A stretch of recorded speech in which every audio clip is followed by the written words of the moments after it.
A barrage of rain from Tropical Storm Andrea causes mayhem across our area. Tonight, we have live team coverage on the flooding and rescues. So what's next? Mike Mays is here with a look at the rain we will be seeing overnight. Plus, breaking news in California, what we're learning tonight about a killing spree that left 6 people dead. And how a stop at a food mart in Durham ended with 2 children being kidnapped.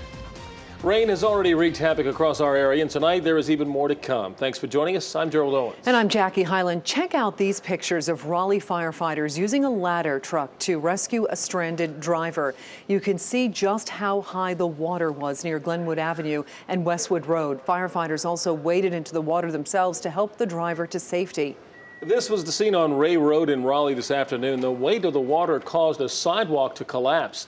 No word on when crews will be able to make repairs there. Rain also caused flooding in Durham. This is video of the Hillendale Golf Course. One car was reported stuck there earlier. Officials had to make a water rescue. In Lee County, Carolina Trace Country Club was no match for Andrea. The Sanford Herald shared these pictures of the flooding with us. The high water forced some road closures. And while Andrea has moved out of our area, we're still expecting some more rain tonight. We have live team coverage. Adam Owens is in Johnston County.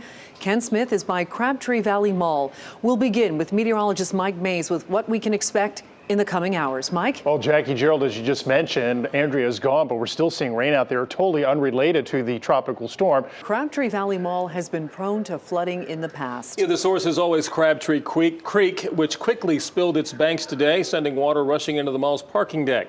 Our live team coverage continues now with Ken Smith at Crabtree Valley Mall. And Ken, how are the conditions out there tonight? Well, Gerald and Jackie, I'll tell you, from the time Mark Simpson and I were here earlier at 6 o'clock until now, the standing water behind me in the parking deck here at Crabtree Valley Mall has gone down a little bit. I'll get out of the way so Mark can show you what I'm talking about. Take a look at the columns. You see the water line from how high the water rose earlier today.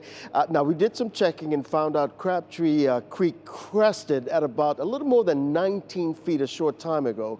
But you're looking at what's been indicative of what's been going on all over the Triangle today as a result of today's seemingly unrelenting rain showers. Crabtree Creek spilled over its banks and turned the lower level of the Crabtree Valley Mall parking deck into a wading pool. Dozens of vehicles got stuck in bumper or wheels deep floodwaters. This is what you expected when you came to the mall today. I didn't. She warned me, but I wanted to come anyway. We're coming from Cameron. Tow truck drivers worked double time pulling vehicles out of the floodwaters and onto dry ground. Some drivers, though, got lucky, parking beyond the reach of the encroaching floodwaters. Were you a little concerned about your vehicle? Yes, that's why we rushed all the way, practically run into the vehicle. Crabtree Creek also forced its way onto this greenway, flooding this trail not far from the mall and this nearby community center. Fortunately, we live across the street on a big hill, so we're not going to get hit by it, but I am kind of worried and concerned about my neighbors. On Glenwood Avenue and TW Alexander Drive, the people who were in this stranded van didn't heed the warnings not to drive across standing water. I didn't see the rescue. I saw him get stuck, so I went up there and tried to roadblock it so that no more vehicles went through and try to stop them. A similar scene of stranded vehicles and floodwaters played out on Lumley Road near Briar Creek. Floodwaters from Crabtree Creek also temporarily shut down Lake Boone Trail near the Beltline. While the free-flowing creek wasn't too much of a problem for a family of geese, humans, well, they needed to be a little bit more careful. We really felt that it was best that we close them all so that we can, secure the facility, make sure that, people and property are safe. Well, you're looking at the flooding in the lower parking deck at Crabtree Valley Mall. We should point out that water never got inside the mall, the building itself. The flooding was only designated to this area right here. Now, for those of you who didn't get a chance to do your shopping tonight, the mall is scheduled to reopen bright and early tomorrow morning at 10 o'clock. Gerald. Okay, Ken Smith live in Raleigh. Thank you, Ken. Our live team coverage continues now with Adam Owens live in Johnston County. Adam, you're by the Neuse River in Smithfield where there was flooding earlier today. What are conditions like there right now tonight? Gerald, Jackie, even as we speak, we're still above flood stage and could be there for quite some time. You know, the Neuse River is a wonderful way to visualize exactly how much rain we got. I can tell you that the edge of the water here is several feet closer to me than it should be, and in some areas, as you'll soon see, it has actually blocked a lot of the greenways around Johnston County. Consider this, the water level here in Smithfield anyway is at 15.5 feet deep. The day before all this crazy weather moved through, it was at 5 feet.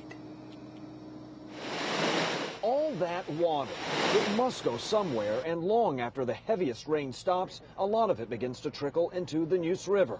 It all adds up to a quick-moving flow. It's rising quickly. When Scott White and his son first walked down to the greenway along the Neuse in Clayton, the water line... It was down closer to the sewer well there, and it's been rising up for the past half hour. In Clayton, several hours after the heaviest rain stopped, the river crested. In Smithfield, it will take a lot longer. Near downtown, the river is expected to crest at nearly 18 feet Saturday, roughly 3 feet above flood stage. That will not be enough to cause any serious flooding, though. Just the same, the Neuse is quite dangerous while it's this high. It's scary. My son wants to go, can I put my feet in it? No, no, stay out of the water.